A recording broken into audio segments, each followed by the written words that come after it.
Olá, querido ouvinte, seja muito bem-vindo ao Minuto Escola Sabatina. Hoje é 18 de novembro, segunda-feira. Neste trimestre, nosso foco será o estudo de temas do Evangelho de João, uma obra-prima escrita com a orientação do Espírito Santo. Nosso verso para memorizar está em João, capítulo 5, versículo 36, onde lemos: Eu tenho um testemunho maior que o de João. A própria obra que o Pai me deu para concluir e que estou realizando, testemunha que o Pai me enviou. O tema em destaque para o nosso estudo de hoje é o papel autoritativo das Escrituras. Agora, antes de começarmos o estudo de hoje, vamos nos entregar nas mãos de Deus em oração. Convido você a fechar os olhos e orar comigo. Querido Jesus, nosso Mestre e Salvador, louvamos o Teu santo nome por seres o cumprimento perfeito das promessas registradas nas Escrituras. Agradecemos porque a Tua vida, morte e ressurreição confirmam a autoridade divina da Tua palavra, mostrando-nos o plano eterno de salvação. Assim como Moisés ergueu a serpente no deserto, sabemos que foste levantado para nos dar vida eterna. Ajuda-nos a compreender, por meio do Teu Espírito, as verdades reveladas no Antigo Testamento que apontam para Ti. Que a Tua palavra seja a lâmpada que ilumina os nossos passos e a bússola que nos guia para o Teu reino eterno. Ensina-nos a confiar em cada promessa e a proclamar ao mundo que Tu és o Messias prometido, o Filho de Deus que veio para nos salvar. Em Teu nome precioso, oramos. Amém. Hoje, vamos explorar um tema fundamental para a nossa fé cristã: o papel autoritativo das Escrituras na vida e missão de Jesus. Para isso, analisaremos alguns trechos do Evangelho de João, como João, capítulo 3, versículo 14, e João, capítulo 1, versículo 45, e também mergulharemos na riqueza das Escrituras do Antigo Testamento. Essas passagens nos mostram como Jesus e os apóstolos apontaram para a palavra de Deus como uma testemunha central sobre quem Ele era, o que veio fazer e o que ainda fará. Ouça João, capítulo 5, versículos 39 e 40. Vocês estudam cuidadosamente as Escrituras, porque pensam que nelas vocês têm a vida eterna, e são as Escrituras que testemunham a meu respeito. Contudo, vocês não querem vir a mim para terem vida. João, capítulo 5, versículos 46 e 47. Se vocês crescem em Moisés, creriam em mim, pois ele escreveu a meu respeito. Visto, porém, que não creem no que ele escreveu, como crerão no que eu digo? Pergunta 2. O que esses textos nos ensinam sobre a maneira como Jesus reconhecia e valorizava a autoridade das Escrituras? O Evangelho de João é uma obra repleta de sinais e testemunhos que apontam Jesus como o Messias prometido. Mas João não para por aí. Ele conecta diretamente a missão de Cristo às profecias e histórias do Antigo Testamento, mostrando que elas não apenas antecipavam o Messias, mas também explicavam a profundidade da obra de Cristo. Um exemplo poderoso está em João, capítulo 3, versículo 14, quando Jesus, em conversa com Nicodemos, faz referência a Números, capítulo 21, versículos 5 a 9. Nesse relato do Antigo Testamento, o povo de Israel, após murmurar contra Deus, é atacado por serpentes venenosas. Moisés então intercede, e Deus instrui que ele levante uma serpente de bronze em um poste. Quem olhasse para ela seria curado. Jesus aplica essa história a si mesmo, declarando que assim como a serpente foi levantada no deserto, ele também seria levantado, uma referência direta à cruz. Com isso, Cristo nos dá a interpretação autorizada dessa história, mostrando que ela apontava para o sacrifício redentor que traria cura espiritual para toda a humanidade. Outro exemplo é encontrado em João, capítulo 1, versículos 45, quando Filipe encontra Natanael e declara, abre aspas, achamos aquele de quem Moisés escreveu na lei, e a quem se referiram os profetas, Jesus, o Nazareno, filho de José, fecha aspas. Aqui vemos como as Escrituras do Antigo Testamento, tanto a lei de Moisés quanto os profetas, desempenharam um papel crucial em identificar Jesus como o Messias. Filipe, como muitos outros discípulos, reconheceu que as promessas e profecias do Antigo Testamento se cumpriam plenamente em Cristo. Essas referências mostram algo essencial. Jesus e seus seguidores reconheciam a autoridade divina das Escrituras. Elas eram o fundamento que apontava para a identidade e missão de Cristo. Isso é particularmente significativo, pois demonstra que Jesus não apareceu de forma isolada na história, mas como o cumprimento de um plano divino revelado desde os tempos antigos. Ouça João, capítulo 13, versículo 18. Não estou me referindo a todos vocês. Conheço os que escolhi, mas isto acontece para que se cumpra na Escritura. Aquele que partilhava do meu pão voltou-se contra mim. João, capítulo 17, versículo 12. Enquanto estava com eles, eu os protegi e os guardei no nome que me deste. Nenhum deles se perdeu, a não ser aquele aquele que estava destinado à perdição, para que se cumprisse a Escritura. João, capítulo 19, versículo 24. Não a rasguemos, disseram uns aos outros. Vamos decidir por sorteio quem ficará com ela. Isso aconteceu para que se cumprisse a Escritura que diz: dividiram as minhas roupas entre si e tiraram sortes pelas minhas vestes. Foi o que os soldados fizeram. João, capítulo 19, versículo 28. Mais tarde, sabendo então que tudo estava concluído, para que a Escritura se cumprisse, Jesus disse: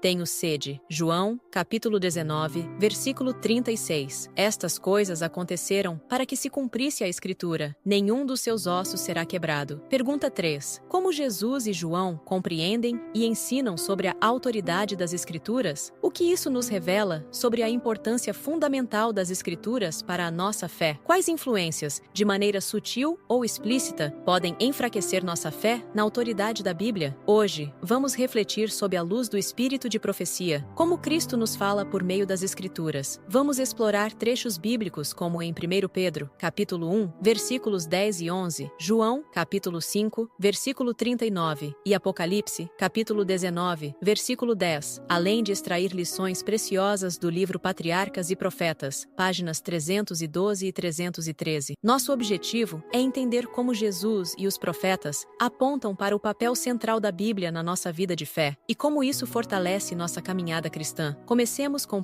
Pedro, capítulo 1, versículos 10 e 11, onde o apóstolo nos lembra que os profetas falaram sob a inspiração do Espírito de Cristo. Pedro destaca que os sofrimentos e as glórias do Messias foram preditos pelo próprio Espírito, que operava através dos profetas. Isso nos revela que o Antigo Testamento é, na verdade, a voz de Cristo ecoando para nós, apontando para seu plano redentor. Essa ideia é reforçada em Apocalipse, capítulo 19, versículo 10, onde lemos que o testemunho de Jesus é o espírito de profecia. Isso significa que toda a profecia bíblica está fundamentada na revelação de Jesus Cristo. Ele é tanto o autor quanto o cumprimento de tudo que as Escrituras declaram. O próprio Jesus reafirmou essa verdade em João, capítulo 5, versículo 39, dizendo, abre aspas, vocês examinam as Escrituras, porque julgam ter nelas a vida eterna, e são elas mesmas que testificam de mim, fecha aspas. Aqui, Cristo nos mostra que o propósito central da Bíblia é revelar sua pessoa e missão. Nesse contexto, Jesus estava se referindo ao Antigo Testamento, que era a única parte da Bíblia disponível naquele tempo. E, mais uma vez, em Lucas, capítulo 16, versículo 29 a 31, Jesus ensina que os escritos de Moisés e os profetas são suficientes para nos conduzir à fé. Ele deixa claro que nem mesmo milagres extraordinários, como alguém ressuscitar dos mortos, serão mais convincentes do que a autoridade das Escrituras. No livro Patriarcas e Profetas, Ellen White reforça essa mensagem, afirmando que foi Cristo quem falou ao seu povo por meio dos profetas, e que ele continua a nos falar hoje através da Bíblia. Seus ensinos apontam repetidamente para o Antigo Testamento como uma fonte essencial de instrução espiritual, testemunhando a verdade de sua missão e obra. Querido ouvinte, o que aprendemos hoje? Primeiro, vemos que as Escrituras não são apenas um relato histórico ou um conjunto de leis e profecias. Elas são uma testemunha viva que aponta para Jesus como o Salvador. Segundo, percebemos a importância de estudar a Bíblia em sua totalidade, pois o Antigo e o Novo Testamento estão profundamente interligados. Cada profecia, símbolo e história encontra sua verdadeira realização em Cristo. A Bíblia, de Gênesis a Apocalipse, é uma revelação direta de Cristo. A autoridade das Escrituras não está em seus milagres ou narrativas históricas isoladas, mas no testemunho que oferecem de Jesus como o Messias prometido. Por fim, somos chamados a seguir o exemplo de Jesus e dos discípulos, confiando na palavra de Deus como guia supremo para nossa vida e testemunho. Que possamos estudar as Escrituras com oração, pedindo ao Espírito Santo que nos revele as verdades sobre Jesus e que, assim como Filipe, possamos compartilhar com alegria: achamos aquele de quem Moisés e os profetas falaram. Obrigado por estar conosco neste episódio. Que Deus te abençoe ricamente e que suas Escrituras sejam a base firme da sua fé. Nos vemos no próximo episódio do Minuto Escola Sabatina. Na próxima lição, vamos explorar o tema Profecias do Antigo Testamento sobre Jesus, parte 1. Se você foi abençoado por essa lição da Escola Sabatina, não esqueça de compartilhar com outras pessoas. Juntos, podemos fazer a diferença e cumprir a missão que Cristo nos confiou: anunciar ao mundo o seu amor incondicional e a promessa de sua breve volta. Até o nosso próximo encontro.